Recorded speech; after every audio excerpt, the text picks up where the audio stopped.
Yan po guys, nagluluto po si Ate Nancy. Guys, magluluto ako ng tinola. Yan guys, magtitinola daw po siya ng manok. Karning manok, hindi manok. Ginisa muna yung ricado. Saka sasangkutsahin yung manok.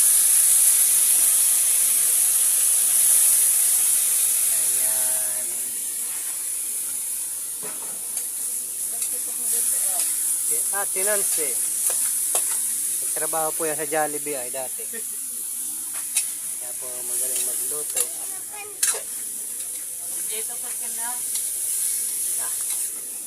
Liyab-liyab po yung kawali. Oh. Magluluto pa ako tinola. Tinola ng manok, guys. Puro po daw gulay, saka sili, isda, karne naman. Yan po yung kanyang alalay sa pagluluto. Hop! Magpakita. Nagkatago.